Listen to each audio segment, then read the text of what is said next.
Bismillahirrahmanirrahim. Assalamualaikum warahmatullahi wabarakatuh. Innal hamdalillah nahmaduhu wa nasta'inuhu wa nastaghfiruhu wa nastahdihi wa na'udzu billahi min shururi anfusina wa min sayyiati a'malina. May yahdihillahu fala mudilla lahu wa may yudlil fala hadiya lahu. أشهد أن لا إله إلا الله وحده لا شريك له وأشهد أن محمدا عبده ورسوله صلى الله عليه وعلى آله وسلم لا نبي بعده أما بعد.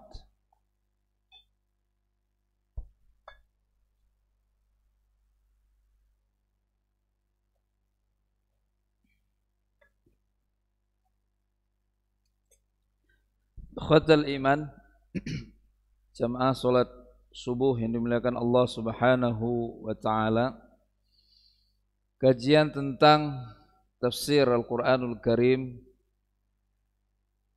Hari ini kita membahasnya secara tematik rahimakumullah, yaitu kisah Nabiullah Syu'aib alaihi salam. Sebelumnya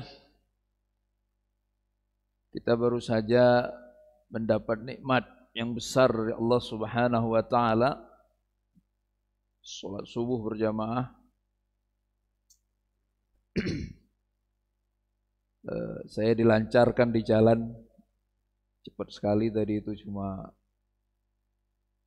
12 menit apa ya. Saya belajar dari penerbang kita waktu ke Lampung itu, gimana caranya nyetir cepat itu. Mana beliau lagi? Oh, ada. Nikmat salat subuh, nikmat mendengarkan tilawah Al-Quran, surah Al-Ma'arij. Jadi Al-Quran itu rahimakumullah enggak perlu pilih-pilih surat atau ayat ketika tilawah. Begitu kita berniat tilawah, maka awali dari Al-Fatihah terus sampai kepada surah yang terakhir An-Nas. Apapun masalahnya, apapun persoalan yang sedang kita hadapi, maka insya Allah pasti ada ayat yang sedang kita baca yang menjawab fenomena itu. Sa'ala sa'ilum bi'adzabin waqi'. Ada orang bertanya, mempertanyakan persisnya. Emang ada azab hari kiamat? Ya. Apa jawaban Allahnya? Lil kafirin laisa lahu dafi'. Allah enggak jawab ada, karena enggak penting. Masa Allah bisa menciptakan jagat raya, bumi, manusia, berikut berbagai isinya, lantas Allah tidak bisa mengirim azab? Yang bisa membuat, pasti bisa menghancurkan. Tapi Allah jelaskan, informasi yang lebih penting dari pertanyaan itu. Untuk siapa azab Allah? Itu yang lebih penting. Bukan kemampuan Allah mengirimkan azab. Karena faktanya seluruh umat manusia mengakui ada banyak orang, ada banyak kaum yang harus menerima azab Allah. Maka Allah jelaskan azab itu akan menimpa siapa? Lil kafirin. Jelas, ayatnya pendek saja. Khusus untuk orang-orang kafir.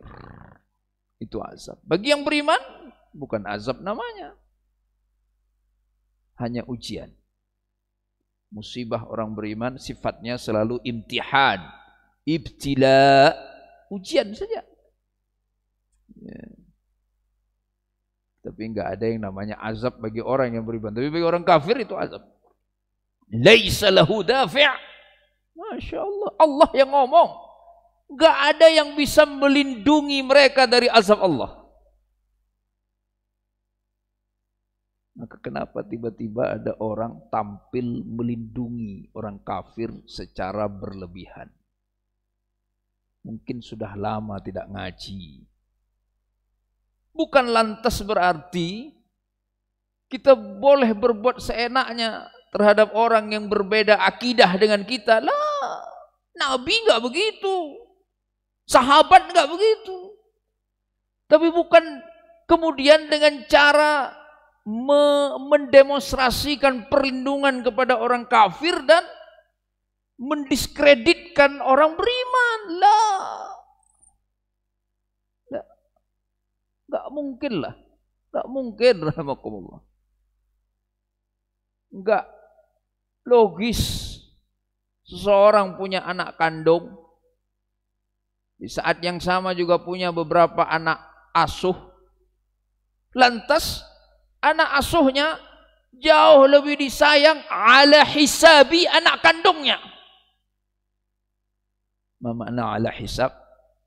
Arti ala hisab itu dia sayangi orang lain dan ia biarkan anaknya sendiri tidak mendapatkan kasih sayang, tersakiti hatinya. Lil kafirina laisa lahu dafi'. Kalau baca ayat ini atau dengar ayat ini, enggak mungkin kita bersikap berseberangan dengan instruksi Allah. Enggak mungkin. Allah udah ngomong laisa lil kafirin laisa lahu dafi', itu azab itu khusus. Maknanya apa? Ketika kita bersikap rahimakumullah ya, dalam rangka menjaga Islam itu rahmatan lil alamin, bersikaplah, bertindaklah, berbuatlah untuk menyelamatkan mereka dari azab, bukan malah melanggengkan, menguatkan, mengokohkan. Itu artinya apa? Zolim. Dia senang mereka dapat azab. Kan aneh. Kenapa coba Nabi Sallallahu Alaihi Wasallam habis-habisan berdakwah agar kaumnya, sukunya yang jahiliyah itu jangan sampai mendapat azab dari Allah. Itu kan alasannya, agar mereka terlindungi. Kita semua masih ingat hal pertama yang disampaikan Nabi ketika mulai berdakwah secara terang-terangan, ya kan? Wahai kaumku, kalau aku mengingatkan kalian bahwa ada musuh yang akan menyerang kota ini, percayakah kalian? Orang jahiliyah menjawab, percaya Muhammad, kami tidak pernah tidak percaya kepadamu. Engkau adalah orang paling amanah di antara kami. Tapi begitu Nabi mengatakan, kalau begitu dengarkan bahwa ada asap yang mengancam bagi mereka yang syirik. Jadi datang hadir memberikan peringatan untuk menyelamatkan. Ya, coba tuh kita punya anak, Pak, terus anak kita mabuk, terus ayahnya duduk di sampingnya melindungi anaknya yang sedang mabuk, itu ayah namanya. Ayahnya bilang ini karena kasih sayang. Lah, ayah yang menghancurkan anaknya. Tapi ayah yang baik, anaknya mabuk, dia datang apa? Nak, sudahlah, berhenti nak. Itu ayah yang baik. Atau setidaknya rahimakumullah, si ayah tidak menunjukkan kecintaan ketika anaknya sedang mabuk. Lah masa menunjukkan kecintaan kepada ada orang sedang berbuat syirik, sedang mempertontonkan kekufuran kepada Allah. Kalau ia tidak mampu untuk menasehati, ya diam sajalah, itu lebih baik. Ya, sa'ala sa'ilum bi'adzabi waqi'. Nah, masalahnya mereka selalu melihatnya ba'ida, innahum yarawnahu ba'ida. Ngomong kiamat, emang udah pernah ke kiamat? Nah, itu orang ngomong surga, emang sudah pernah ke surga? Kan masih jauh. Yarawnahu ba'ida wa narahu qariba. La, kami yang beriman melihat kiamat itu dekat. Itu makanya rahimakumullah, benar akan ada kiamat besar, sangkakala ditiup, hancur semuanya, mati semuanya, akan ada itu. Tapi jangan lupa kiamat kecil selalu mengintai kita. Itu yang lebih penting. Ini masalahnya orang kadang dengar ceramah kiamat besar, tanda-tandanya tuh dia hitung umurnya. Kata Ustadz sekitar 100 tahun lagi. Kayaknya saya nggak ketemu sama kiamat itu. Kayaknya aman ini. Ya kan musibah itu. Ya, kiamat kecil. Lebih bahaya itu. Tapi, nah itu tadi menarik rahmatullah. Surat yang dibaca itu selalu menarik. Kalau kita kaji itu berkenaan sekali. Berketepatan dengan apa yang sedang kita alami pada hari. Namun kita ke tema kita. Nabiullah Syu'aib alaihissalam. Mungkin pertanyaannya pasti kenapa pilihan temanya tentang Nabi Syu'aib? Alasannya rahmatullah. Apa yang dilakukan oleh kaum Nabi Syu'aib, itu kaum Madian itu, hampir mirip dengan apa yang terjadi pada hari ini. Apa itu? Buruk hubungan dengan Allah, buruk pula hubungan dengan sesama manusia. Itu masalahnya kaum Nabi Syu'aib itu. Sudahlah mereka syirik. Kalau kita baca kitab tafsir, kaum Madian itu populer dengan sebutan Ashabul Aikati. Ashabul Aikah. Apa itu Al-Aikah? Akar belukar. Jadi kalau pinggir laut itu pohon apa namanya, Pak ya? Yang pinggir laut, yang akarnya naik itu bakau ya. Wah, itu Aikah, itu yang akar itu namanya Aikah. Jadi akar yang naik ke atas, Aikah. Kenapa mereka namanya Ashabul Aikah? Itu yang disembah. Jadi alasan mereka itu mengakar sekali, kuat dia, kokoh, ya disembahlah. Maka dinamakanlah Ashabul Aikah. Tapi ada juga mufassir modern, ya, semisal Syekh Muhammad Tantawi mengatakan bukan itu maknanya. Maknanya ada kampung yang banyak pohon di daerah Madian namanya Aikah. Ya ala kullin rahmakumullah, mereka syirik kepada Allah. Ulama sepakat, ulama tafsir bil khusus, kaum Madian ini kaum yang menyembah pohon. Tidak menyembah Allah SWT. Buruk hubungannya dengan Allah. Bukan hanya itu rahmakumullah. Biasanya kan kaum-kaum para nabi itu masalah utama mereka hanya syirik kepada Allah. Biasanya begitu. Lah ini bukan hanya syirik kepada Allah, sekaligus zolim kepada sesama mereka. Jadi terjadi kezaliman. Kalau kaum Nabi Lut kan enggak. Sesama mereka lah dia saling bercinta sama jenis. Melakukan hal yang diharamkan Allah SWT. Kaum jahiliyah, ya mereka memang dalam kejahiliyahannya. Kalau ini enggak, saling terkam. Masya Allah. Apa yang mereka lakukan? Rahmatullah. Yang mereka lakukan adalah curang dalam berinteraksi. Apapun jenis interaksinya. Tijarahnya curang, ziraahnya curang, semuanya curang. Maka banyak ulama mengatakan awal surat Al-Mutaffifin, wailul lil mutaffifin alladzina idza iktalu 'alan nasi yastawfun wa idza kaluhum aw wazanuhum yukhsirun, itu untuk kaum Madian ini. Celaka orang yang curang. Ya. Rahmakumullah. Jadi itu alasan kenapa kita pilih kisah Nabi Syu'aib. Ada 11 ayat kurang lebih dalam Al-Quran yang menyebutkan kata-kata Syu'aib. Cerita tentang kaum Madian. Nabi Syu'aib kapan hidupnya? 15 abad sebelum Masehi. Masih keturunan Nabiullah Ibrahim alaihissalam. Hanya ulama itu beda pendapat apakah langsung anaknya. Karena ada yang bilang beliau sempat ke Syam sama Nabi Ibrahim, Nabi Syu'aib. Kan enggak terlalu jauh kan dari Madian itu, Pak. Antum mungkin pernah ke sana. Itu perbatasan dengan Jordania ya, Pak Haji. Hijaz dengan Syam. Hijaz itu kan Makkah, Madinah. Nah, ke atas itu berbatasan dengan Syam, daerah situ mereka. Tempat tinggalnya sampai sekarang masih ada. Karena mereka bukan potongan batu dibangun rumah, tetapi batu dipotong langsung jadi rumah. Jadi gunung besar, gunung batu dipahat jadi rumah. Ya, maka sampai sekarang masih ada bangunannya. Setahu saya dulu kita agak susah ke sana karena pemerintah kerajaan itu enggak mengizinkan tempat-tempat yang menurut mereka terdampak azab Allah sesuai dengan keterangan dari Al-Quran dan dari hadis Nabi, itu nggak boleh dijadikan objek wisata. Senang-senang nggak boleh. Karena hadis Nabinya, kalau kita melewati tempat yang diazab oleh Allah, maka percepat langkahnya. Jangan sampai kita malah terkena dampak pengaruhnya. Nah ini yang gawat kita. Kita ke mana Pak? Ya jangan saya sebut lah ya. Itu foto-foto kita kan ya. Saya juga kadang begitu, tapi jangan sering-sering lah. Ya. Nah, rahimakumullah. Itu Nabi Syuaib. Ya, itu kaumnya ada di sana. Nah, 15 sebelum Masehi hidupnya itu ada riwayat yang menyebutkan nyaris 2,5 abad, sekitar 242 tahun. Panjang umurnya Nabi Syuaib. Berarti panjang juga usia dakwahnya.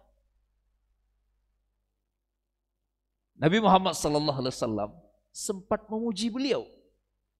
Apa kata Nabi SAW ketika ayat-ayat tentang Nabi Syuaib ini turun? Kata Nabi SAW, "Dzalika khatibul anbiya."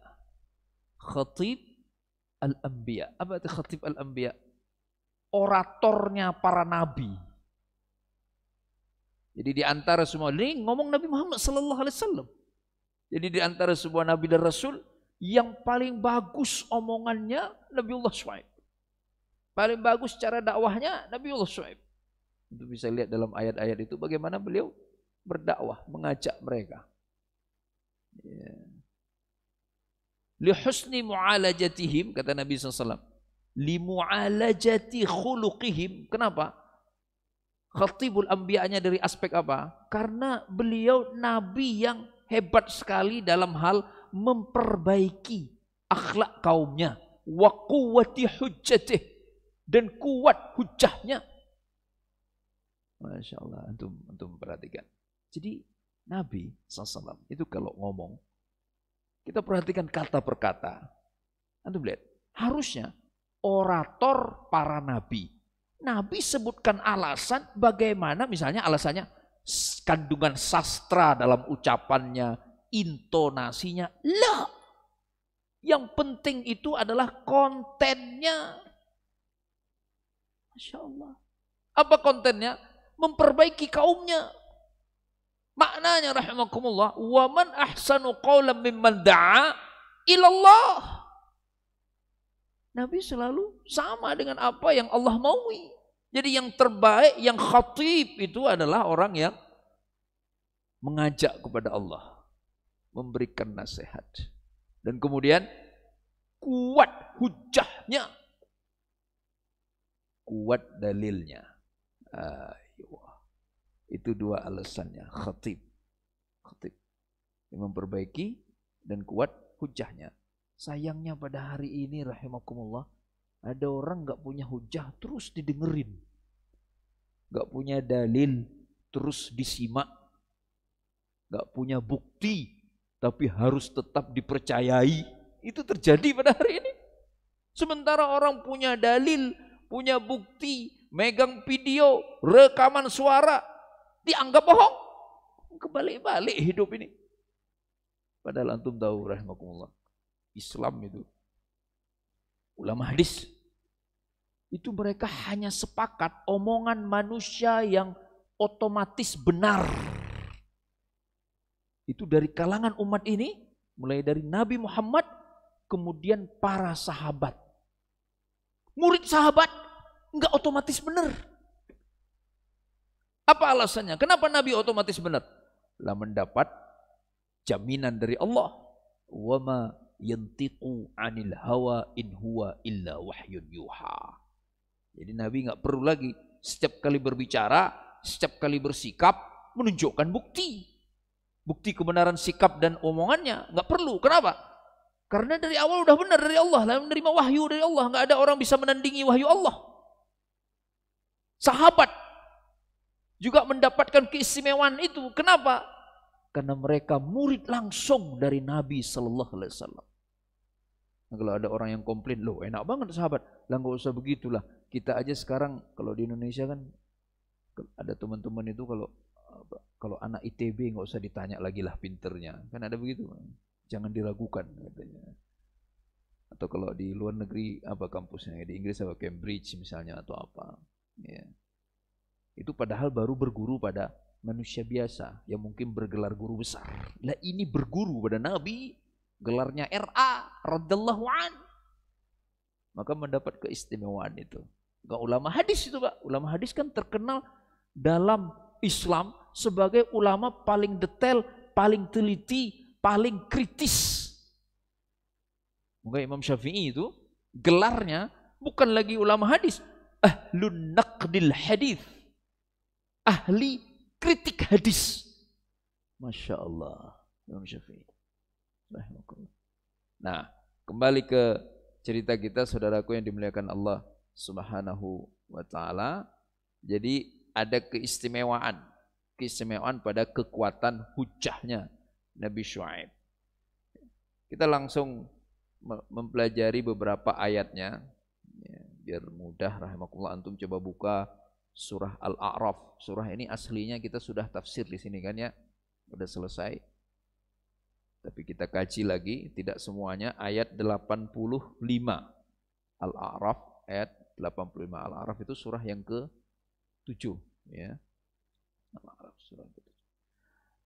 Baik, wa ila madyana akhahum Syu'aibah. Allah utus kepada kaum Madian saudara mereka yang bernama Syuaib. Akhahum. Pertanyaannya, apa pentingnya Allah menyebutkan akhahum? Kenapa Allah harus sebutkan saudara mereka? Dalam ayat-ayat yang lain, dari kalangan mereka, min anfusihim. Para nabi dan rasul selalu begitu. Apa tujuannya rahimakumullah? Mengingatkan kita semua bahwa yang memberi peringatan itu bukan orang luar, tapi saudara kita sendiri. Mekah, Quraisy, Muhammad sallallahu alaihi wasallam dari Quraisy Bani Hashim, bukan orang luar. Jadi nggak bisa mereka beralasan, oh ini impor, oh ini dari luar, bukan orang kita. Lah, orang dalam. Saking pentingnya orang dalam, antum lihat, ketika Allah mengirim manusia pertama ke bumi, langsung derajatnya nabi coba. Ya kan?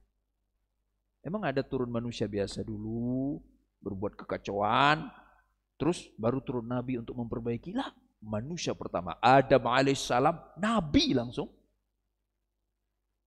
Masya Allah. Nah, rahimakumullah, akhahum, makna yang kedua dari akhahum, islah itu, memperbaiki itu, tidak menunggu datangnya bala bantuan dari luar, dari dalam. Kita Pak, di keluarga kita ada masalah, maka yang sudah mengidentifikasi masalahnya, suami misalnya, langsung bergerak, perbaiki, nasihati. Kan ada orang kadang-kadang ya, saya itu suka Ustaz, carikan buat putri saya seorang ustadz. Saya tanya, kenapa Pak Haji harus ustadz sama putri antum? Putri saya itu enggak benar Ustaz, nanti kalau kawin sama ustadz dia benar. La ilaha illallah, kasihan si ustadz itu. Iya kan? Dia udah tahu anaknya enggak benar, ya nasihati aja lah. Tamam. Seorang ibu juga sama. Ya, ada ibu-ibu, waktu saya dulu masih ngajar ibu-ibu di sini, kadang ngajak ini, Ustadz, tolonglah Ustadz, antum kan kenal suami saya bilang, gimana kenal orang saya nggak pernah dikenalkan sama suaminya. Ya nanti saya kenalkan, nasihati Ustadz, itu males banget ke masjid. Si ibu kan udah ngaji, nasihati aja sendiri. Akhahum, orang dalam, bergerak. Dan Masya Allah, antum perhatikan rahimakumullah, perjalanan peradaban ini selalu ada orang dalam yang benar. Selalu Allah hadirkan. Mau mungkar kayak apa, selalu ada orang dalam yang baik. Fir'aun, penghujung surat At-Tahrim, siapa yang Allah sebut orang dalam yang baik itu? Asiyah kan? Masya, istri Fir'aun. Allah jadikan contoh, sebagai contoh wanita yang harusnya diteladani.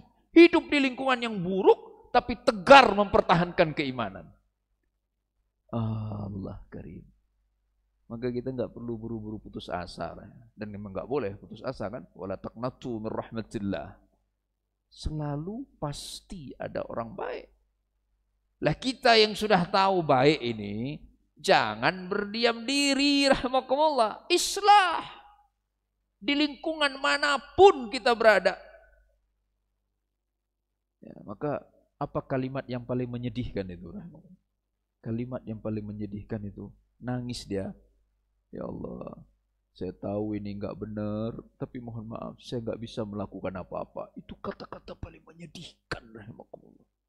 Ini kalimat ini, rahmatullah, bahkan kadang-kadang terucap dari lisan seorang ayah membicarakan keluarganya. Lisan seorang ibu membicarakan anak-anaknya. Nangis dia, tapi ngomongnya apa? Saya tahu enggak benar, ya Allah. Saya enggak rela, tapi saya enggak bisa berbuat apa-apa. Paling menyedihkan. Nah, jangan sampai kita sampai ke derajat itu. Segera bergerak, segera nasihati, segera perbaiki lingkungan dimanapun kita berada. Maka akhahum, pasti akan ada yang baik, pasti. Dari lingkungan manapun, pasti ada yang baik. Yang jadi soal, yang baik ini janganlah diam. Berbicaralah, berbuatlah. Apapun yang bisa dilakukan, sesederhana apapun itu. Enggak. Saya suka gini, Pak. Kalau ada orang lingkungannya udah nggak benar, ketemu karena mungkin dekat, saya bilang, Pak Haji, gimana itu kalau antum diam aja? Ustadz, keadaannya sudah susah, Ustadz. Biasanya saya ajukan pertanyaan kedua. Dulu ketika keadaan belum susah, apa yang antum lakukan? Nggak ada juga. Oke lah, sekarang keadaannya rumit. Kalau keluarga, anak-anak sudah besar. Kalau lingkungan pekerjaan, ternyata dia bukan lagi pimpinan, misalnya.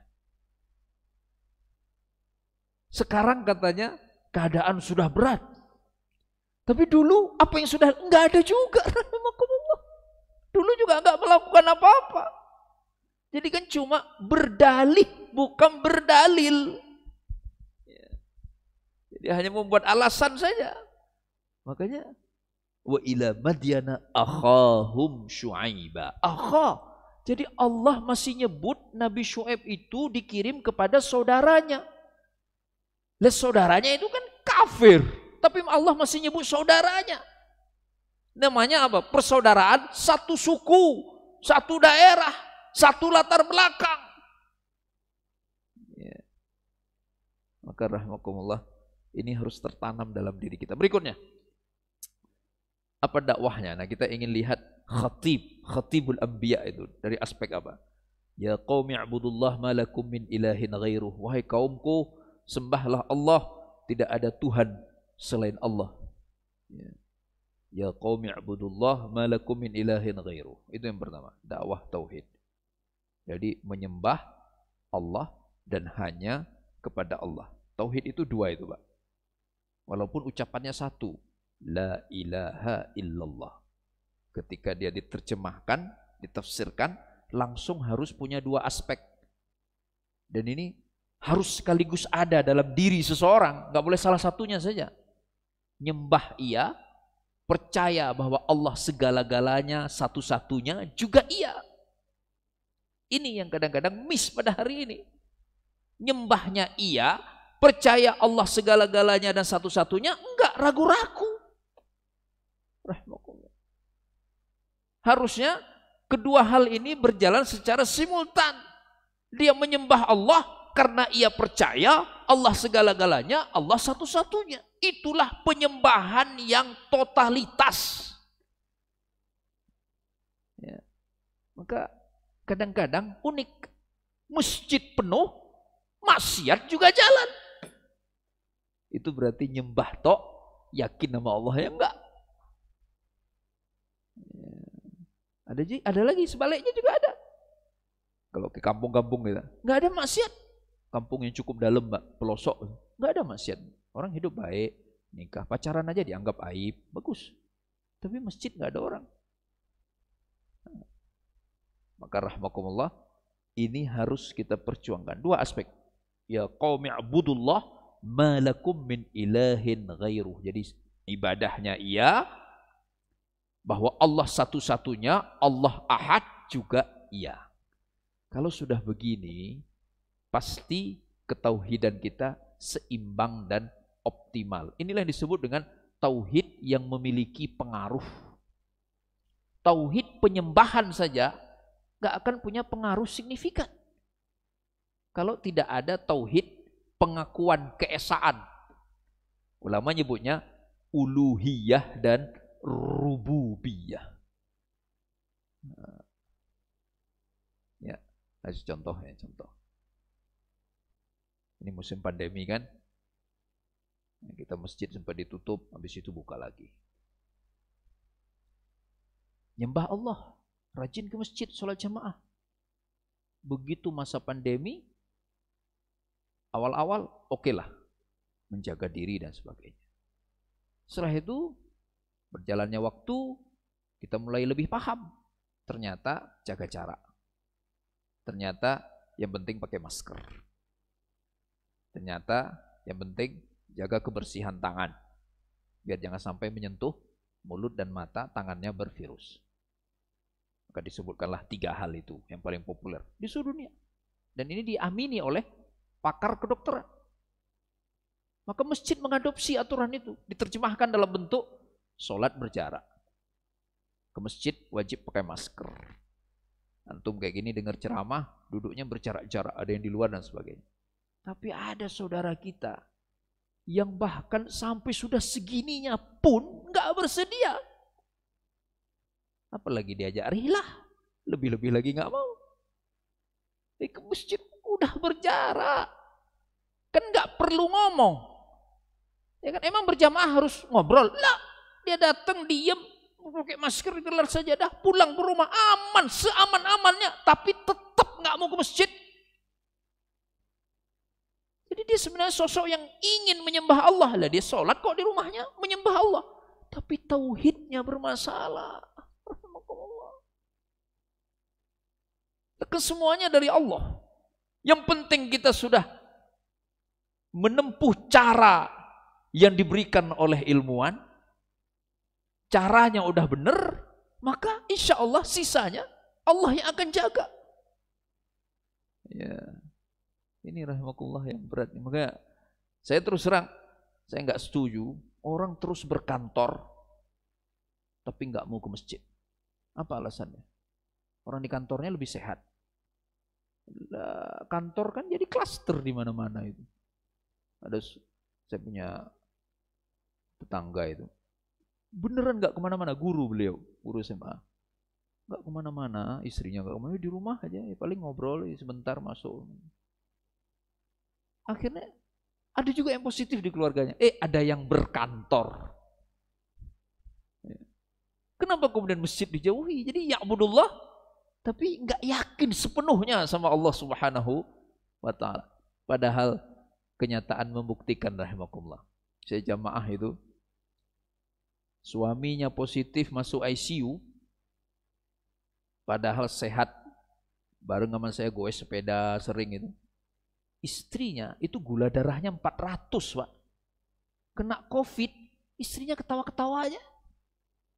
Istrinya sehat walafiat, itu gula darahnya 400. Bagian kakinya udah ada yang diamputasi. Tetangga kampus saya ngajar itu, saya ada kenal itu Pak Haji itu, sampai matanya sudah buta, Pak. Nggak bisa lihat lagi sebelah, cuma lihat sebelah. Nggak bisa berdiri lagi. Dampak dari gula darah yang tinggi itu, sudah lama. Yang kena COVID istrinya, sampai dokter bingung. Beliau diswab berkali-kali, terus negatif. Ada penjelasan ilmiahnya itu, Pak. Ya. Jadi bukan berarti kemudian juga kita melepaskan, nggak ada prokes nih. Lah, dosa kalau kemudian tidak menempuh cara untuk menjaga diri. Tetapi jangan kemudian hilang keyakinan kepada Allah. Ya. Harus kuat yakinnya sama Allah Subhanahu wa ta'ala. Kita lanjutkan. Ini dakwah tauhid, yang pertama sekali tauhid. Nah ini rahimakumullah. Jadi kalau misalnya gini, ya Allah itu pesantren banyak, tapi kok ada lokalisasi, dilindungi. Ya Allah itu orang dari ormas besar Islam, tapi kok malah menyakiti hati umat Islam.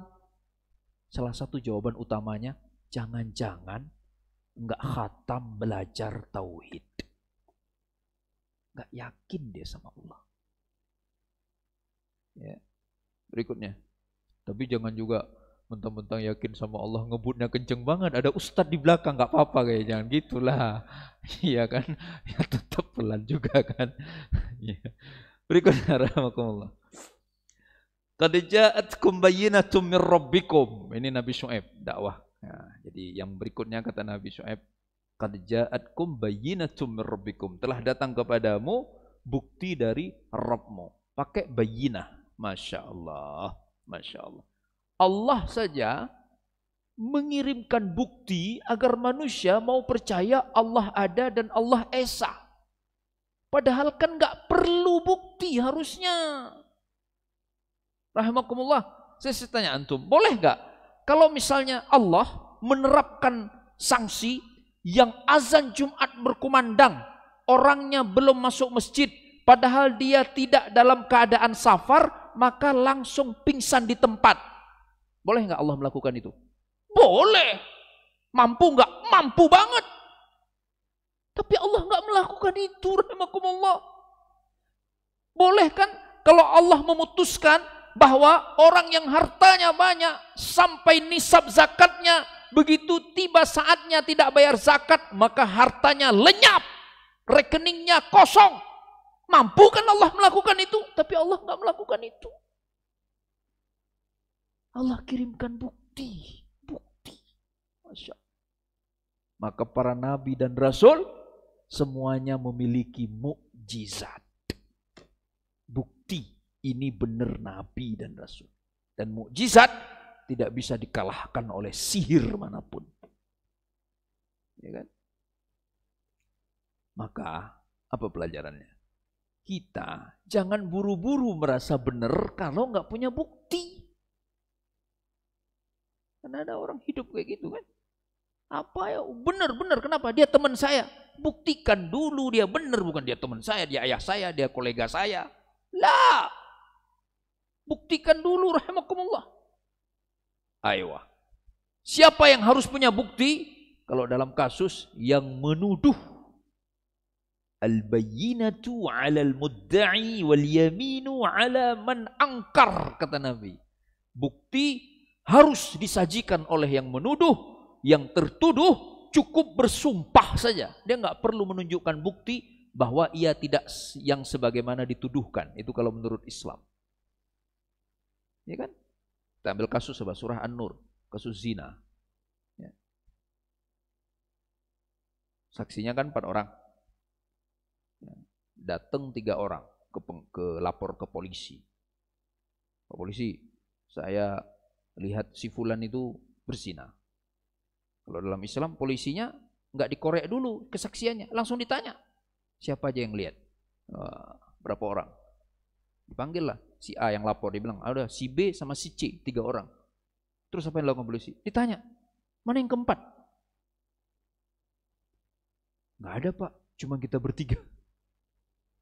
Apa terus polisi itu manggil yang dituduh? Lah, kenapa? Buktinya nggak cukup.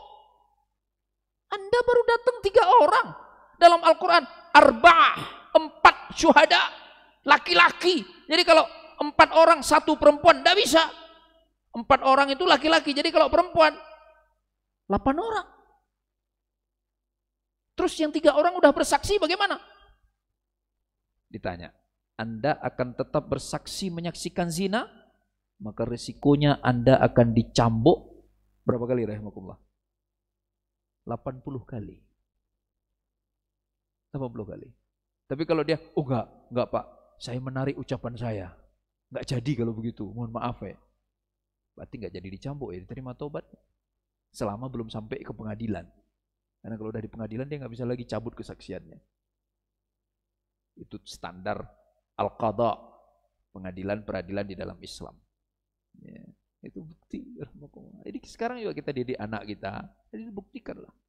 Jadi contoh yang saya tampilkan di awal. Jadi soal anak belajar sholat, belajar ngaji, belajar bertutur kata yang sopan, belajar akhlakul karimah, belajar puasa sunnah Senin Kamis, belajar macam-macam. Ayahnya nggak pernah membuktikan bahwa dirinya sesuai dengan ilmu si anak. Kan masalah, rahmatullah. Ya. Bayyinah. Berikutnya. Fa'auful kaila wal mizan. Maka kata Nabi Syuaib kepada kaumnya, penuhilah al-kail dan mizan. Nah, apa perbedaan antara ini boleh sampai jam berapa ini Pak Haji? Adel. Boleh ya? Masih boleh ya, dikit lagi ya. Ya. Antum kalau enggak nyaman antum di luar, saya ceramah sendirian di dalam boleh juga. Apa itu al-kail? Al-kail itu miqyas al-hajm. Beda dia sama mizan. Apa miqyas al-hajm? Ukuran volume, Pak. Itu kail. Jadi kalau orang beras itu dijual literan, itu namanya al-kail. Kalau mizan itu miqyas al-wazn, ukuran berat. Kilogram, gram itu. Jadi ada dua timbangan. Masya Allah. Dan mereka kedua-duanya curang. Gak pernah memenuhinya, menyempurnakannya. Relevan kan sampai hari ini itu, sampai hari ini. Saya nggak nyangka Pak, ada sebuah warung. Saya nggak berani sebutkan tempatnya, tapi warung bukan toko besar. Ya. Itu kenal, yang punya kenal, yang jual kenal baik lah, dia manggil saya Ustadz. Istri saya beli dikurangi timbangannya. La ilaha illallah. Jadi kita udah kayak umat Nabi Syuaib ini. Itu belum lagi yang skala besar, rahimakumullah. Maka hati-hati dengan timbangan, hati-hati sekali. Al-kail wal mizan. Allah sangat detail dalam soal keadilan. Jadi yang dipenuhi itu bukan hanya beratnya, tetapi juga volumenya. Maknanya apa? Kadar sesuatu itu dari semua aspeknya nggak boleh dikurang-kurangi. Ya. Dulu sempat ada sahabat sama-sama pesantren, akhirnya kerja jadi kontraktor. Ya. Ya, saya kan nggak bisa tahan-tahan. Dia ajak saya ngopi, saya bilang, ini halal kan ini saya diminum? Jangan gitulah katanya, ente tega banget sih. Lah kan nggak apa-apa saya tanya, halal katanya. Agak ngobrol lama. Ente gimana caranya bisa eksis? Setahu saya susah sekali untuk bisa hanya mencicipi yang halal itu katanya. Terutama proyek pemerintah. Akhirnya dia bilang, cerita ke saya, ya kan yang penting kan bangunan itu kuat. Jadi, kita kan insinyur, sudah ada ilmunya. Kita kurang-kurangi sedikit, bangunannya sama kok kuatnya. Dengan spek penuh. Saya nggak tahu itu bener apa enggak itu begitu. Hah? Ya, jangan nunjuk begitu lah Pak. Antum itu tega banget. Ini sahabat Rihlah, ini beda ceritanya ini. Ini sahabat Rihlah beda lah. Sesama snorkeling itu kita nggak saling ini Pak. Mikil wal mizan lah. Kok bisa ya? Tapi saya ngomong terakhir. Kalau nggak dalam kondisi darurat, ente tetap nggak boleh begitu. Kecuali ente udah darurat banget, nggak ada lagi cara. Ente jadi rugi, ya udahlah. Tapi jangan merasa itu halal banget lah. Itu syubhat itu kategorinya. Dan jangan lupa kata Nabi, faman waqa'a fis syubhat, faqad waqa'a fil haram. Terus-terusan tenggelam dalam syubhat, maka dia sudah melakukan perkara yang haram. Ini rahimakumullah, jangan dilihat ini kan kaum Madian ini bukan hanya tijarah tapi juga ziraah, pertanian juga nggak jujur. Petani bayar zakat Pak, kan beda zakatnya antara irigasi dengan non irigasi. Kalau irigasi zakatnya lebih sedikit, cuma 5% kan. Kalau non irigasi lebih besar. Kenapa? Lah dia terima hujan aja dari langit 10%. Kalau irigasi dia mengusahakan agar airnya ngalir ke sawahnya, ke ladangnya. Lah ini enggak. Dia nggak ada irigasi, zakatnya pakai irigasi, yaitu mengurang-urangi hak Allah Subhanahu wa taala. Apalagi kalau ngambil 10.000 per paket. Itu lebih parah lagi, rahimakumullah. Itu, 100.000 ya? Ya. Itu lebih tega lagi, ya Allah. Itu kayak apa itu? Kan harusnya beliau ngaji ini surah ini nih, kisah Nabi Syuaib gitu. Ya, rahimakumullah. Enggak boleh dikurang-kurangi, kasih aja. Memang itu pasti dalilnya jelas, itu kayaknya mirip dengan dalil tadi. Kalau kita ajak ngobrol, mungkin beliau-beliau itu akan mengatakan, lah tapi mereka terima kok nominalnya misalnya jatah dari sekian kok. Enggak saya kurang-kurangi, cuman saya dapat jatah. Jangan gitu. Ya, rahimakumullah. Berikutnya. Wala tabkhasun nasa asya'ahum. Nah, sekarang mulai lebih umum. Jangan tabkhas itu apa? Tabkhas itu engkau kurang-kurangi hak-hak manusia semuanya. Asya'ahum. Jangan engkau curangi hak-hak manusia semuanya. Jadi hak semua orang kan ada. Ada hak sahabat. Apa tuh hak sahabat, Pak? Jangan diungkit-ungkit salahnya. Tapi kalau dia bahagia aja ngalah dia lupa sama kita. Kan gitu kan? Ya, kalau istilah Pak Adel, jangan pura-pura sakit gitu Pak Adel ya. Jangan gitulah, Pak. Itu hak sahabat ada. Hak orang Islam apa? Jangan dicurigai sesama mukmin, tidak boleh. Wala tajassasu. Sedih kita, Pak. Dijasusi itu berarti dimusuhi. Apa arti dijasusi?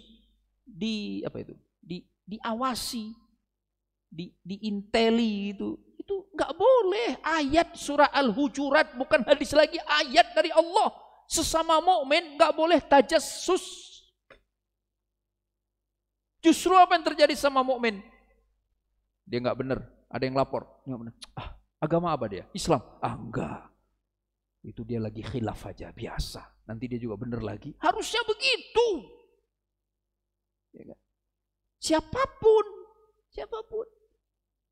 Jadi enggak juga ada saudara kita banyak atau terkesan banyak salahnya. Terus kita boleh apa saja kita seuzoni. Enggak boleh juga, rahmatullah. Enggak boleh. Ya, ini contoh, saya kasih contoh antum aja. Merger BUMN, Bank Syariah yang berlabel IB itu kan, Islamic Banking. Boleh nggak disuuzoni? Nggak boleh. Mentang-mentang Muhammadiyah menarik dananya semua tuh, ini. Lah, kita kalau menuduh harus ada bukti. Sisanya wajib husnuzon. Sebagaimana kita ingin dihusnuzoni oleh orang lain, maka kita juga husnuzon sama orang lain. Dan saya suka dinasihati, Ustaz, antum ceramah mulu di kantor polisi gitu. Itu haram semua loh. Ya enggak lah, orang ada APBN-nya. Kan mereka nerima APBN, banyak lagi nerimanya. Masa haram semuanya? Mungkin ada yang haram, bisa jadi. Sebagaimana juga di tempat-tempat yang lain. Jadi rahimakumullah, mukmin jangan ditajassusi. Kita sakit hatinya, Pak. Ya, kalau ada orang Islam diawasi sama orang Islam sendiri. La ilaha illallah. Segitunya gitu. Ya. Kelas? Kemudian wala tufsidu fil ardi ba'da islahiha, yang terakhir. Jangan berbuat kerusakan di muka bumi setelah diperbaiki oleh Allah. Nah, ini harus dipahami dengan pendekatan kebahasaan yang baik. Makna kalimat ini bukan berarti bahwa bumi ini awalnya rusak terus diperbaiki. Lah, Allah ciptakan jagat raya, Allah ciptakan bumi, itu maknanya islah. Allah tumbuhkan pepohonan, ya kan? Udah siap dulu bumi ini, udah ada pepohonan. Bahkan kalau antum baca ilmu apa namanya itu yang awal mula adanya makhluk hidup, itu baru ada manusia setelah masa dinosaurus selesai. Jadi udah layak ditempati, itu udah diislah sama Allah. Udah gitu Allah turunkan manusia pertama dari surga, seorang nabi. Jadi islah juga itu. Jadi Allah dari awal inginnya baik dan Allah melakukan yang baik. Maka jangan dirusak apa yang dari awal sudah baik oleh Allah Subhanahu wa taala. Sayangnya kadang-kadang ayat seperti ini hanya dimaknai merusak lingkungan hidup. Yang dimaksudkan dengan tanaman, ya kan, hutan. Untuk niat banget kasih jahe panas saya, ya kan? Ya. Terus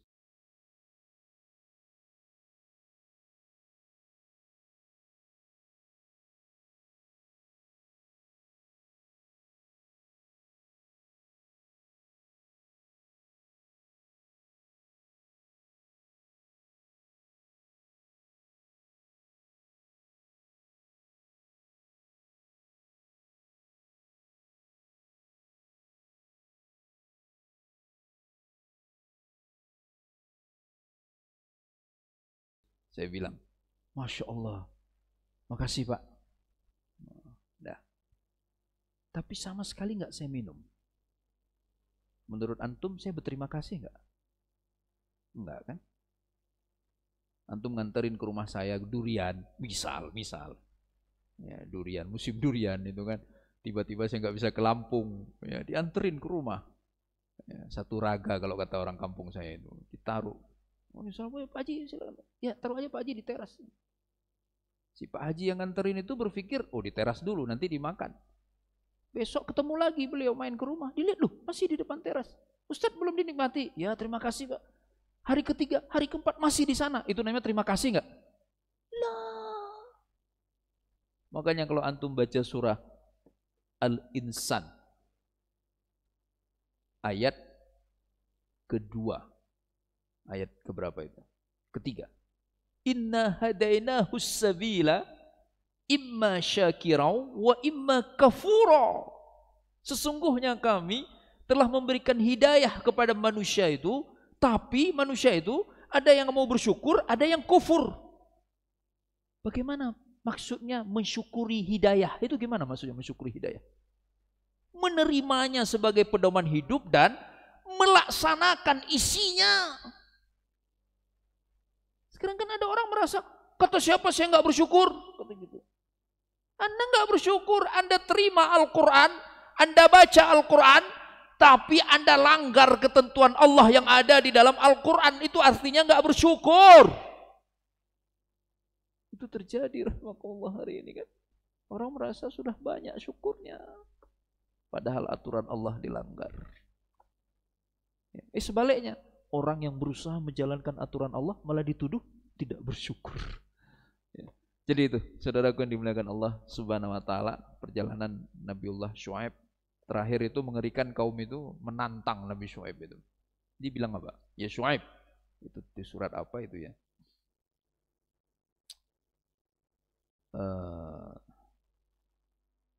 Inna lanaraka fina da'ifa ma nafqahu kathiran mimma taqul. Wahai Nabi Syuaib, kata kaumnya, kami nggak ngerti Anda ngomong apa. Justru yang kami lihat Anda ini orang lemah. Masya Allah. Jadi ketika kita bicara surga, bicara ancaman neraka, janganlah berbuat zolim, mereka ngomongnya begitu. Ngomong apa sih ini orang? Ini kan di dunia, kita belum ke akhirat gitu-gitu. Ini sama kayak kaum Nabi Syuaib. Nggak cukup sampai di situ, nantang. Mana azab Allah itu yang Anda ancamkan kepada kami? Maka mereka diberikan azab yang paling unik, sayhah. Apa tuh azab sayhah, Pak? Pekikan dari langit. Itu sayhah, Pak. Jadi bukan hujan, bukan banjir, bukan gempa bumi, bukan tanah longsor, bukan semua. Tapi sayhah, mati di rumahnya itu dengar suara pekikan. Karena menantang Allah Subhanahu wa taala. Masya Allah. Kesimpulannya apa? Perbanyak berbuat baik, jaga ukhuwah Islamiyah kita, perkuat ketauhidan, awasi akhlak kita, jangan sampai menzolimi orang lain, selalu berhusnuzon kepada sesama muslim, dan jangan pernah menantang Allah. Yang terakhir, tenanglah, berbahagialah. Gitu kan? Nabi kan begitu. Tidurnya nyenyak, saatnya rihlah, ya rihlah. Istilah Pak Adel, jangan pura-pura sakit gitu ya Pak Adelnya. Ya rihlah, berenang, snorkeling. Ya belum bisa berenang, ya di pinggir-pinggir aja nggak apa-apa, gitu pelan-pelan. Ya nikmati hidup ini rahmatullah. Kenapa? Lah kan ada orang bilang, loh Pak, ini banyak kemungkaran Anda ini kok masih bisa senyum? Lah Allah, ya Allah, emang kita nggak punya Tuhan? Emang Nabi Syuaib yang kemudian harus menyelesaikan masalah kaumnya? Nah, tugas Nabi itu sampaikan kebenaran. Sisanya selalu berserah diri pada Allah. Nabi saja cuma itu kok tugasnya. Kita juga sama. Makanya yang paling penting, jangan sampai mendiamkan kemungkaran. Bicaralah. Baik, mungkin ini yang disampaikan. Mohon maaf kalau sepertinya agak kelamaan. Semoga ada manfaatnya buat kita bersama. Kita langsung tutup ya. Oh, ada pertanyaan, silakan Mbak. Waalaikumsalam.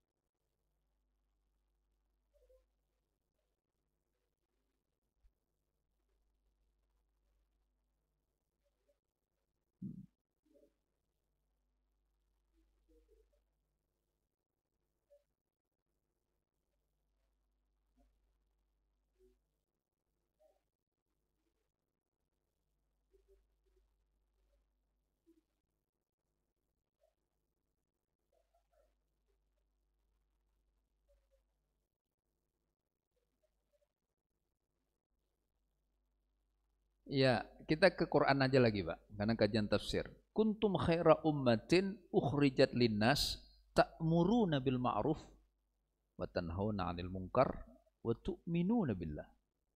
Ini pernah kita bahas dulu. Kalau antum masih ingat, waktu itu seingat saya kajian ba'da maghrib, singkat waktunya. 3 hal untuk memastikan kita selalu menjadi umat terbaik. Amar ma'ruf, nahi mungkar, beriman kepada Allah. Pertanyaannya, kenapa Allah tidak tempatkan beriman kepada Allah di nomor pertama? Urutan di dalam Al-Quran itu berarti urutan keutamaan. Ya kan? Karena ternyata, rahimakumullah, amar ma'ruf ini, kalau dilakukan secara masif, ia pasti bisa menyingkirkan kemungkaran, ia pasti bisa membela keimanan. Jadi dalam kondisi seperti ini, Pak, kita semua muhasabah. Jangan-jangan dulu itu kita amar ma'rufnya nggak serius. Sahih kan? Dulu terlena. Dulu jangan-jangan ikut-ikutan menyalahkan pemimpin yang padahal salahnya baru sedikit, tapi selalu dilihat salahnya besar. Sekarang kecewa. Muhasabah dong. Ya kan? Sama kayak tadi, ayah ke anak. Loh, ternyata yang dibutuhkan anak saya keteladanan.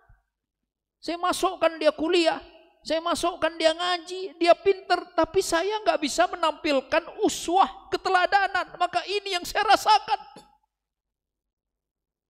Ya, ma'ruf pastikan. Jadi 3 hal ini, sekarang kita nggak bisa maksimalkan yang ini. Ma'ruf kan bisa dimaksimalkan. Ini antum jangan kebayang, Ustadz nih kayaknya orangnya wapres ini, ya jangan begitulah. Ya, ma'ruf, amar ma'ruf banyak sekali macam-macam amar ma'ruf yang bisa kita masifkan itu, amar ma'ruf. Ya.